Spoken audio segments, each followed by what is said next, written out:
Good morning and welcome to MBA batch of Luth Mata Institute of Management Studies, LMIMS Business News. Let's get the news rolling with the top 6 business news. Intel's deal with SK Hynix shows limited space left for the chip makers. The Intel unit makes NAND flash memories products primarily used in devices such as hard drives, thumb drives, and cameras. The US chip makers has been weighing getting out of the business for some time, driven by sagging prices for the flash memories. Under the deal reported earlier Monday by the Wall Street Journal, SK Hynix plans to buy most of the Intel memory businesses, including the related memory manufacturing operations in Dalian, China, and South Korea. Intel will keep its Optane line of memory products, an advanced type of storage used heavily in data centers. The deal would make SK Hynix one of the world's largest NAND memory makers. SK Hynix and Intel's combined market share was more than 20% in the second quarters, according to Taiwan-based research firm TrendForce, trailing only South Korean giant Samsung Electronics, which held over 30% of the markets. This is Ponushaji. Today's headline: Ratnagiri Gas seeks one-time loan settlement. Ratnagiri Gas and Power, earlier known as Dabol Power, has approached its lenders for a one-time settlement of its outstanding debt worth 1,461 crore. The thermal power producer has delayed servicing of its principal component in loan due in September, while it has paid the interest due for the month. According to Care Rating, the company has requested its lenders for the OTS, for which the lead lenders had given in-principle approval, which cut-off date considered as September 1, 2020. Other lenders are still under the process of taking approvals. Its promoters are providing financial assistance to settle due of lenders and becoming a debt-free company.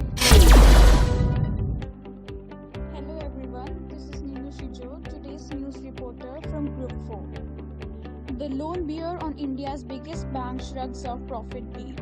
Pankaj Agarwal has mostly stuck to his sell rating on HDFC Bank Limited for 6 years, during which the lender's stock has tripled in value, turning it into India's biggest by market capitalization.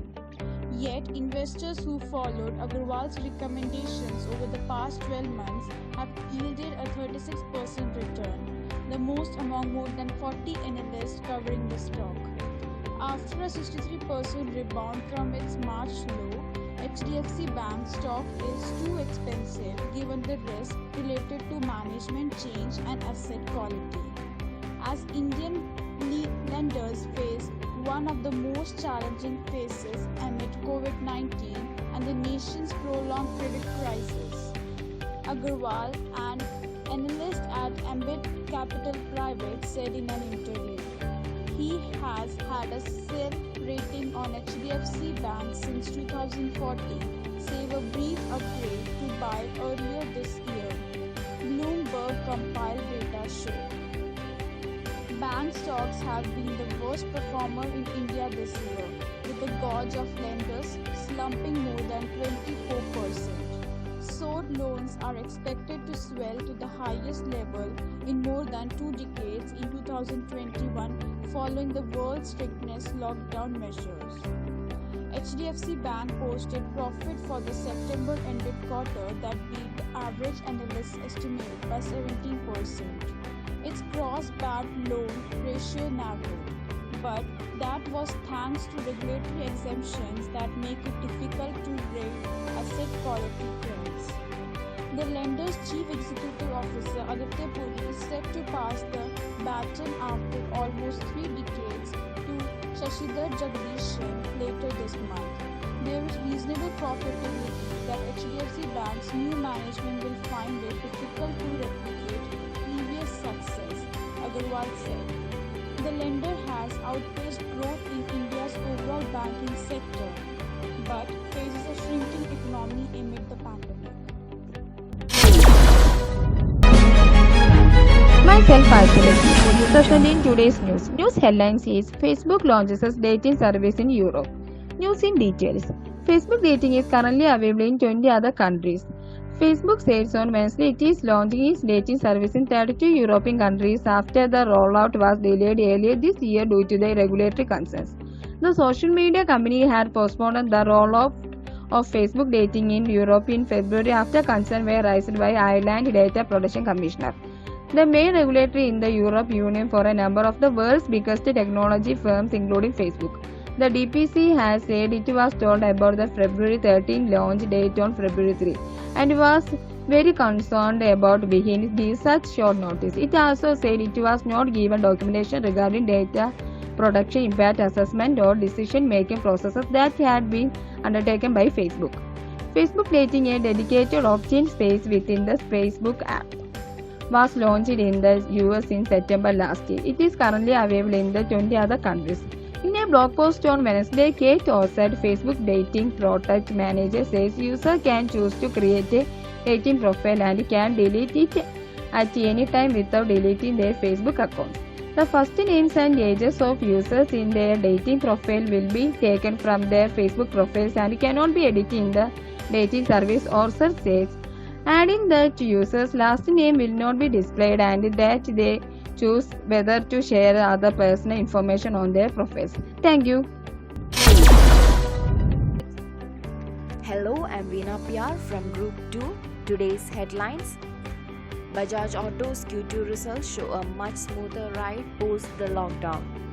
Bajaj Autos is the first among auto majors to announce their Q2 results and the numbers are disappointing.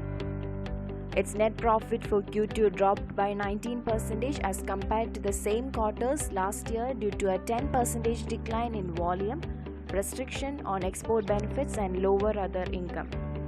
Further, in Q2 fiscal year 2020, the company reported a one-time tax-related gain of Rs 182 crore, which was not available this year.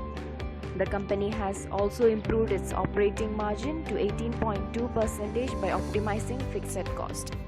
The company's market share in the two-wheeler segment was intact at 18.2% in the first half of fiscal year 2021, compared to the same period last year. In the ongoing festive season, the company sees strong indications of a recovery in volume.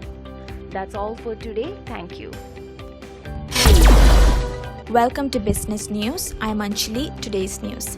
The Adani Group informed that it would be taking over the operations management and development of the airports at Mangaluru, Lucknow and Ahmedabad from the AAI by October 31st, November 2nd, November 11th, respectively. In its release, the Airport Authority of India said that the Aviation Ministry has signed memorandums of understanding with 3 entities of the Adani Group to provide services like customs, immigration and security at the aforementioned. On August 19 this year, the Union Cabinet approved the proposal for leasing out the other 3 airports to the Ahmedabad-based group. The Ministry of Civil Aviation signed 3 memorandums with Adani Ahmedabad International Airport Limited, Adani Lucknow International Airport Limited and Adani Mangaluru International Airport Limited on Wednesday at the AAI's corporate headquarters. Thank you.